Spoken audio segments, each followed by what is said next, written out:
Hi there, welcome back to another Rage's Ramblings, and this week I'm going to feature and discuss my newest guitar acquisition, which is this Schecter Sun Valley Super Shredder, and why I chose this over an Ibanez and a Charvel.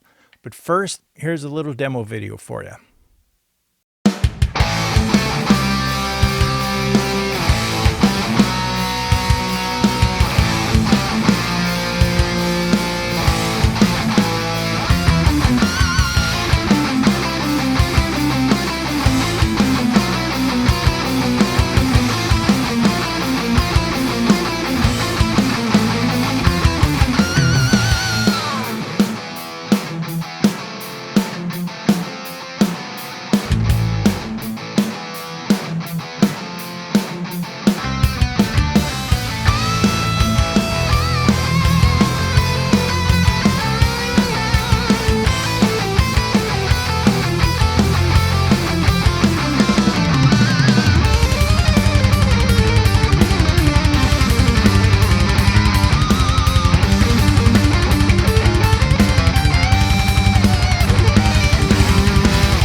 All right, so part of the reason why I got this new Schecter is because I was looking for something specifically more 80s inspired. And I wanted a super Strat that had a Floyd Rose system on it, but it had the look somewhat of the 80s. Now I was more open-minded this time when I was shopping, and I was actually comparing a couple of other guitars first before I even considered the Schecter. And I don't know why I've slept on Schecter for so long and put them down as a decent guitar brand, which is interesting.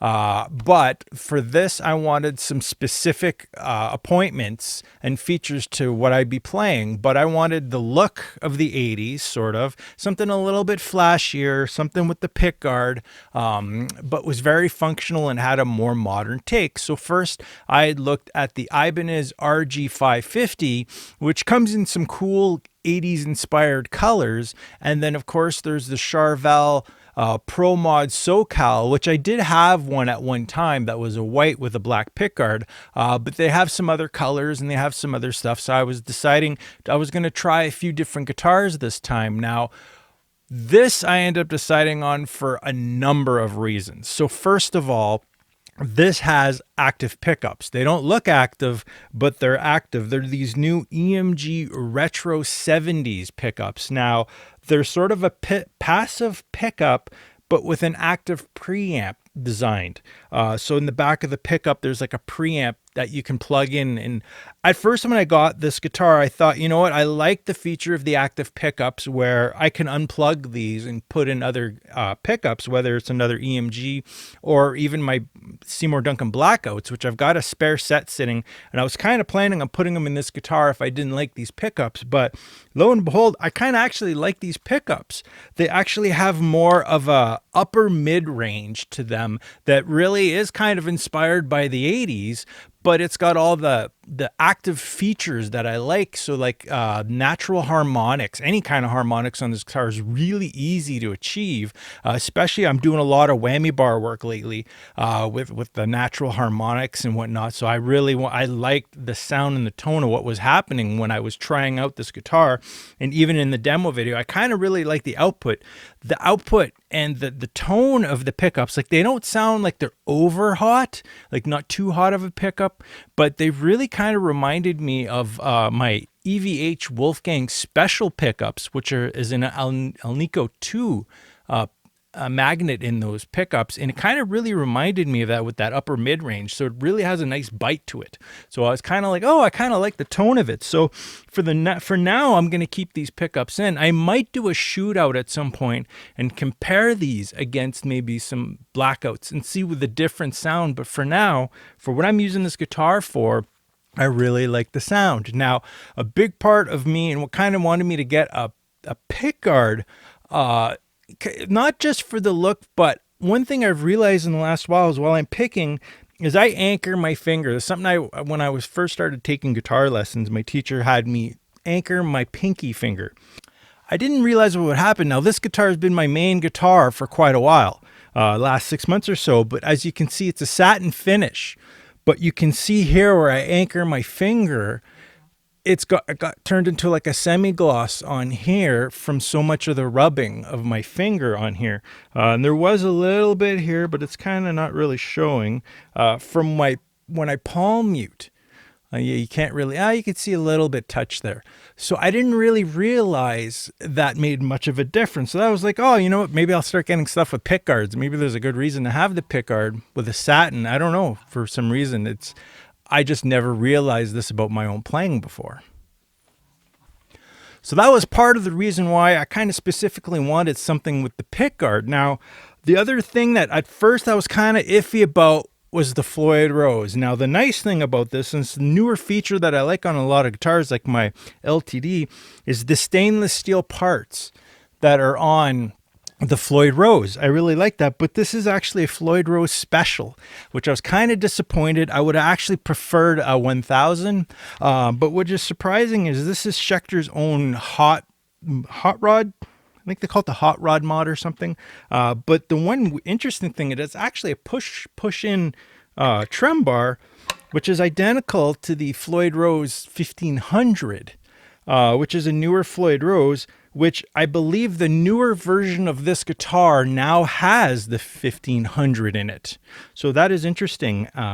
So if I get a second guitar, I'm probably going to get a newer version of this. Now, part of the reason why I ended up picking up this guitar as well is the price.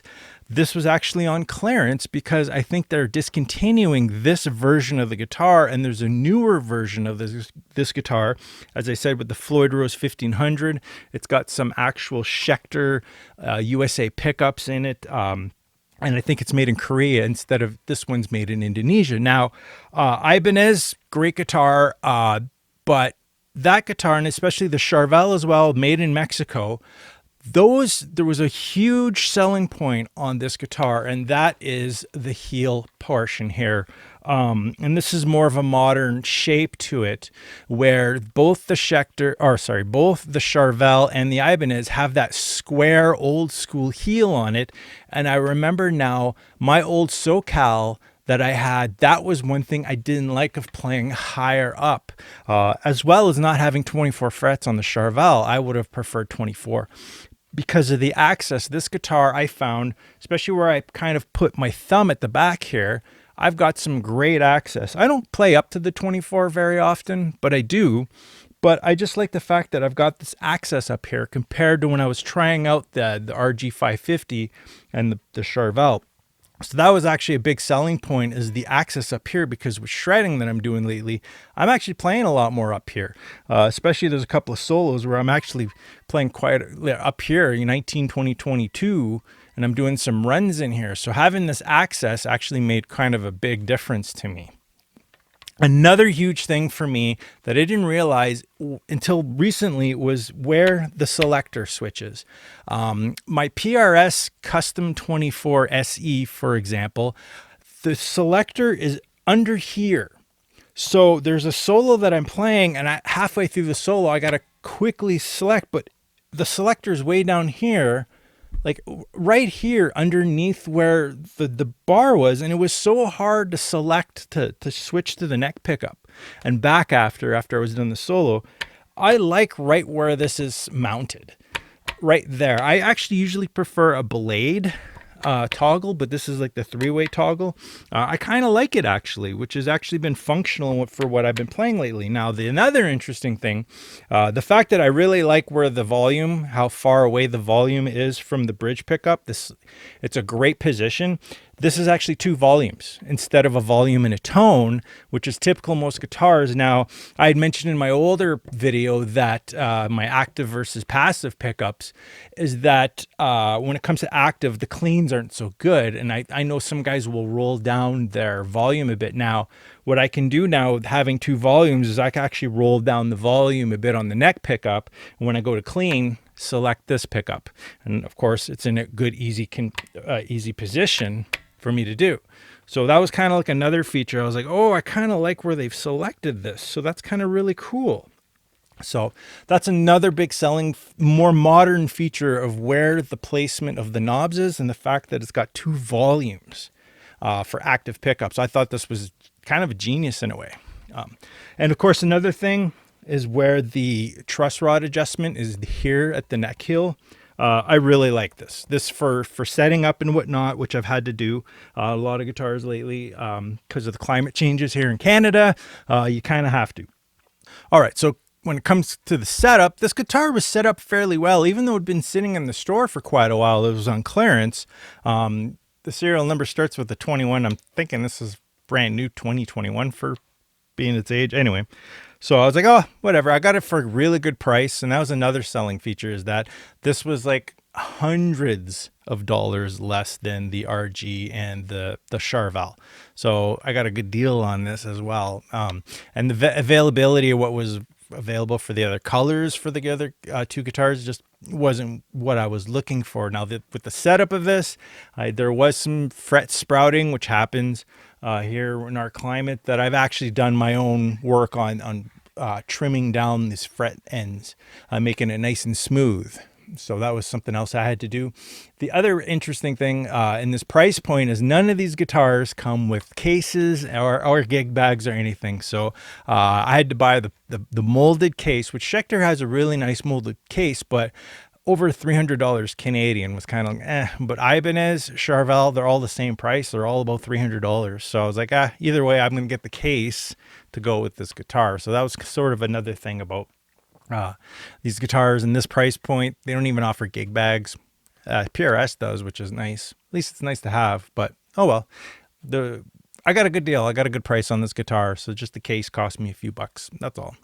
So I'll be looking forward to playing this on stage soon. We got a show coming up with my cover band, Driven to 11. We're playing on Canada Day at an outdoor festival here in my area of Airdrie, just outside of Calgary.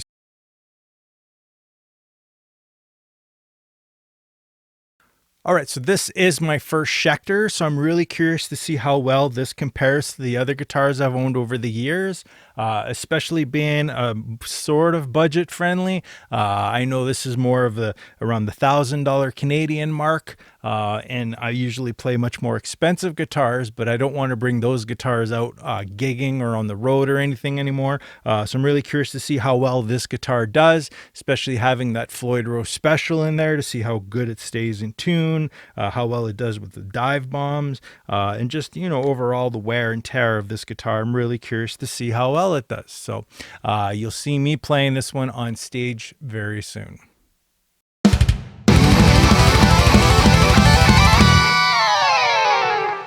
All right, so for this week, for my weekly audio pick, now I had mentioned the last one is that I'm trying to listen to some new music in the last while, and I've discovered some newer bands. Of course, a lot of what I still listen to is a lot of stuff from the 80s and early 90s, everything from Testament to Pantera to, 80s stuff from, Poison and whatnot. I still enjoy a lot of that old school stuff. So for me to find newer music, newer bands is a little bit more tougher, but there is sometimes I can find a group. And Unleash the Archers was a group that I discovered when they came out with their Apex album. And of course, they had the video for The Awakening. And it was just like, wow, right away that song blew me away. And I really enjoyed the fast-paced I call them more of a modern power metal than anything. They got the more power metal influences in there, but there's a lot very modern sound to what they're doing. And then, of course, I really enjoyed the Abyss album, the use of 7-string guitars. They brought in synths, the songwriting greatly improved, great storytelling and whatnot. So I was really looking forward to this new album. I believe you pronounce it Phantoma. And it's another concept album from them, something new. It's very sci-fi, and the great melodies, like the power metal in it, like there's the use of major keys a lot. But there's still some minor keys that they're using in there. They have that whole sci-fi concept that's very strong. There's the use of the synths and keyboards, and surprisingly, the piano as well. There's one song on this album called "Give It Up Give It Up or Give It All, which was very surprising, which has got a very pop oriented sound to it. It's like something you could hear on top 40 on, really. It's more of a very commercial and mainstream type of song. So I'm hoping maybe they can reach a mainstream audience with this, but it's very much away from more of the metal that they do. But I really enjoyed it. Now, a lot of the albums got their typical fast-paced power metal kind of grooves. There's a lot of tempo changes that I like. There's a little bit of prog element to it, which is nice to hear. The guitar shredding, though. Amazing guitar shredding from Andrew and Grant on this album. Very clean sounding. The use of arpeggios and whatnot, and the fast runs, just very excellent shredding on this album. I was very pleased when I heard that. Now, it's interesting. I hear this album, and I think this is a group that could be opening for Dream Theater on Dream Theater's tour. Like they'd be perfect for that kind of an opening, for that kind of a big band. And I'd love to see that happen for them. And I want to see them play again at some point too. And of course, with this album, my choice cut on this album would be the song The Collective. I love this tune. It's got fast pace. It's got a slower tempo halfway through. It's got Grant doing some of his vocals in there, and a very tasteful guitar solo in this too as well. So that's my choice for this week for my weekly audio pick, is Unleash the Archer's new album, Phantoma. All right, so that's it for Rage's Ramblings this week. I may take next week off. I've been doing this every week now for almost a couple of months, so maybe it's time I take a little bit of a break and concentrate on more on some songwriting, which I've started to do again. I'm looking forward to hopefully getting back with my brothers again and jamming out some stuff, and as well working on with the cover band. So I'm working on some music, and of course I'm starting to get creative again. I want to do some more writing. I want to do some recording as well. That intro demo track got me inspired a bit more. Not just shredding. I want to do some riffage. And I've been listening to a lot of different stuff lately. I've been actually getting back a little bit into the death metal and groove metal mood lately. So don't be surprised if the next weekly audio pick is going to be something death metal inspired. So until then, shred on. Take care.